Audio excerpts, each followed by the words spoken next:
Alors, nous allons maintenant passer au concret en voyant comment est-ce qu'on crée des ressources en utilisant Terraform. Ok?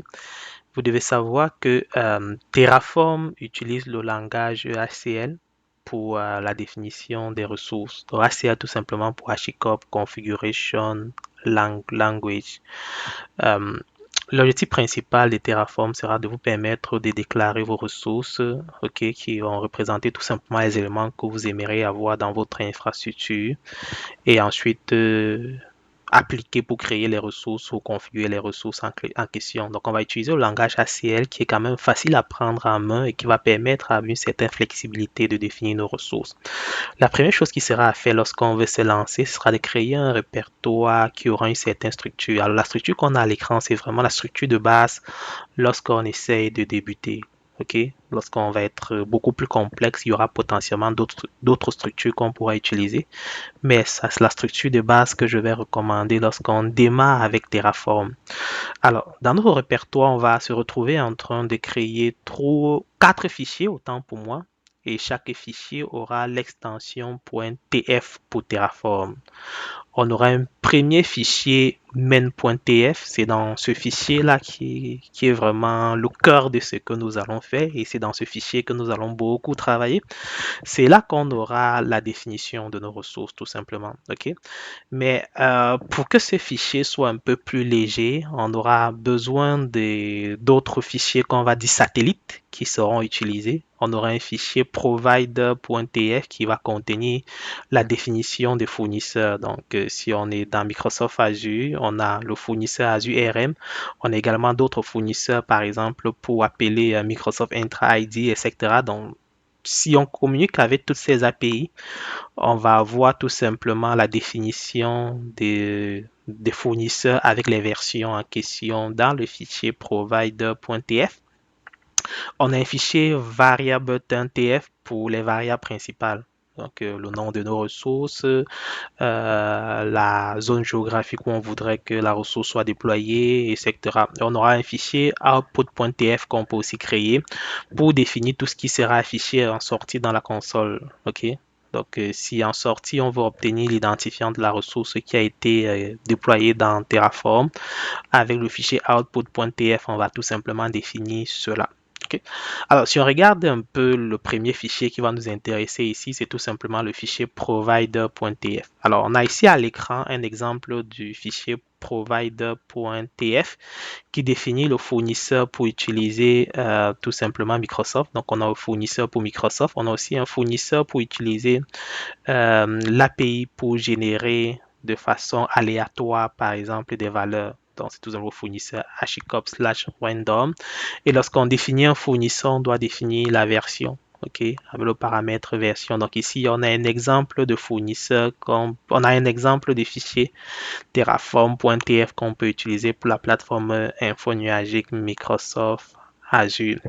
Maintenant, si on a nos variables d'entrée qu'on va définir, donc ici les variables d'entrée, ça peut être le nom de nos ressources. Par exemple, voici ici le ressource groupe name préfixe. Ça peut être l'emplacement, donc la localisation, ça peut être le niveau tarifaire, etc. Bref, si on a un élément dont la valeur pourrait être définie par l'utilisateur, on va tout simplement définir la variable dans le fichier variable.tf et lorsqu'on définit une variable, on va utiliser le mot-clé variable et ensuite donner un nom. Donc ça c'est un nom symbolique qu'on va donner à la variable, puis on va ouvrir les accolades et là-dedans on va définir le type qui va être string. On va définir une valeur par défaut. Donc le default ici c'est isUS, donc on va dire qu'on veut créer la ressource à isUS et on peut ajouter une description. OK. Euh, Lorsque on a indiqué par exemple un default value, ok, à ce moment le type est optionnel. Donc si j'ai défini par exemple un default value à SIES par défaut, Terraform comprend que le type ici c'est un string. Aussi simple que ça. Alors les types usuels qu'on va retrouver dans Terraform, ce sont les strings pour les chaînes, number pour les nombres, boolean pour le true false dans les booléens, les listes pour les collections. OK, donc si on a une liste d'éléments, on va utiliser les listes.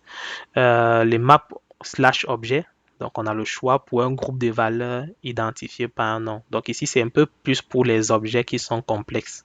Donc, on peut utiliser map objet lorsqu'on a une structure d'objet qui est un peu plus complexe. Par exemple, si je vais définir un groupe de valeurs avec plusieurs propriétés là-dedans, on va utiliser, ça va être un type objet ou map.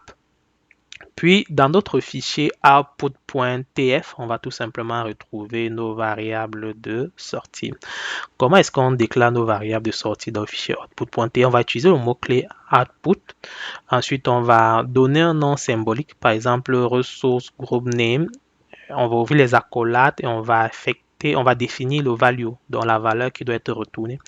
Au niveau du value, c'est important. Ici, donc, on va aller chercher le nom symbolique de la ressource qui a été définie par Terraform. Parce que lorsqu'on est dans notre main.tf, lorsqu'on va définir une ressource, on va lui définir un nom symbolique. À la fin, lorsque la ressource est créée, ce nom symbolique-là va permettre de contenir des variables de sortie. Et si on veut obtenir ces variables de sortie pour les afficher dans la console, bien les utiliser dans tout autre contexte, on sera capable de tout simplement aller chercher cela via le nom symbolique de la ressource, point, la propriété en question, par exemple le name ici.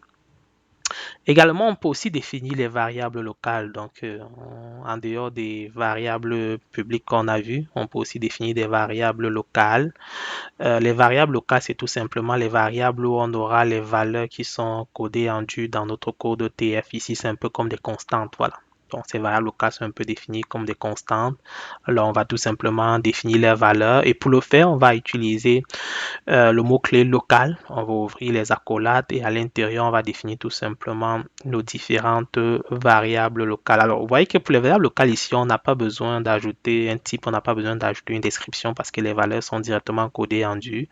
Donc, dès lors qu'on va mettre le nom de la valeur, automatiquement, Terraform sera capable de définir le type de la variable. Une fois qu'on a défini une variable locale dans notre script Terraform, donc si on est dans notre main.tf, on sera tout simplement d'utiliser cette variable-là en utilisant le mot-clé local, point, le nom, si c'est un ensemble, common tag, point, common tag par exemple. Ok, ça va récupérer notre liste d'étiquettes qu'on a définies tout simplement ici. Voyez? Alors, passons maintenant à notre fameux fichier main.tf. Donc, notre fichier main.tf, c'est l'emplacement où on va venir définir les ressources qui vont être créées. Alors, pour définir une ressource, on va utiliser le mot-clé ressource. OK? Une fois qu'on a défini le mot-clé ressource, ce qui va suivre, c'est le type de ressource qu'on veut définir. Par exemple, si c'est créer un groupe de ressources, on va utiliser Azure RM-ressources-groupe. Ce qui veut dire en quelque sorte que lorsque vous utilisez Terraform, il faudrait que vous soyez capable de maîtriser l'ensemble des types de ressources que vous voulez créer. À ce moment-là, si vous ne les maîtrisez pas, c'est pas grave. Il suffit tout simplement, si je veux par exemple créer un app service, un plan de service, une fonction app, un VNet, un compte de stockage, une machine virtuelle, il faut tout simplement que j'aille sur Internet ou bien sur le site de Terraform. J'essaie de trouver le type de ressources qui correspond pour Terraform. Donc, une fois que j'ai le type de ressources, je vais tout simplement venir définir ça après le mot-clé ressources. Et ensuite, on aura le nom symbolique qu'on veut donner. Donc, ici, RG pour ressources groupe. OK?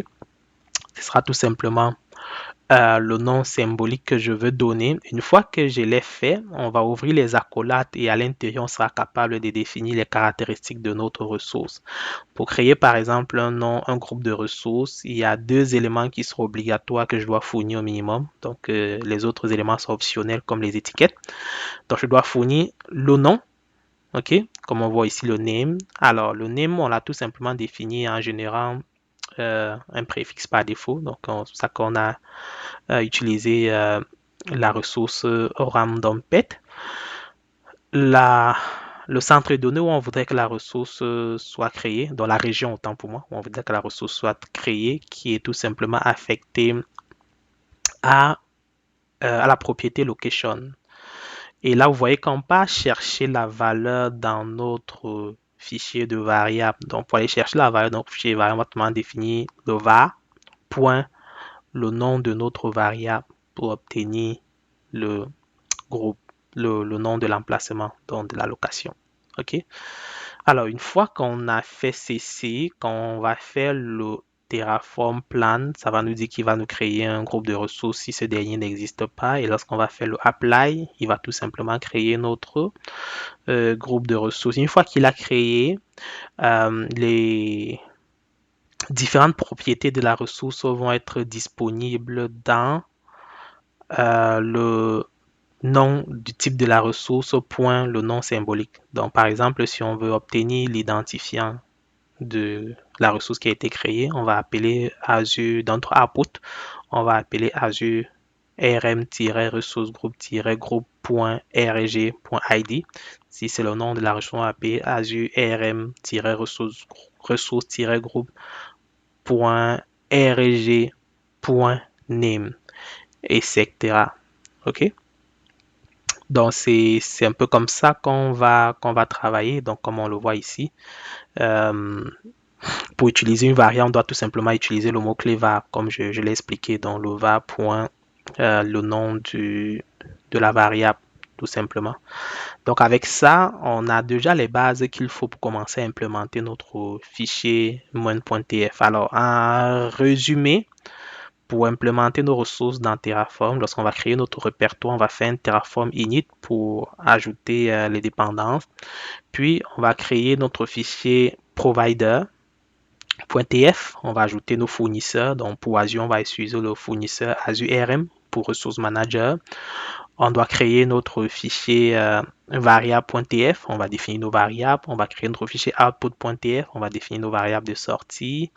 On va créer notre fichier main.tf et on va définir nos ressources dans ce fichier main.tf. Donc, à la base, c'est vraiment pas compliqué. C'est très, très simple. Au fur et à mesure qu'on va gagner en compétences, on va être en mesure de configurer plus de ressources, d'apporter, d'être beaucoup plus spécifique. Et au fur et à mesure qu'on va se rendre compte que notre fichier main devient complexe, on va mettre en place des structures pour avoir une meilleure gestion. Mais là, c'est déjà des notions un peu plus avancées. Donc, merci, c'est tout pour ce que je voulais vous présenter. Salut!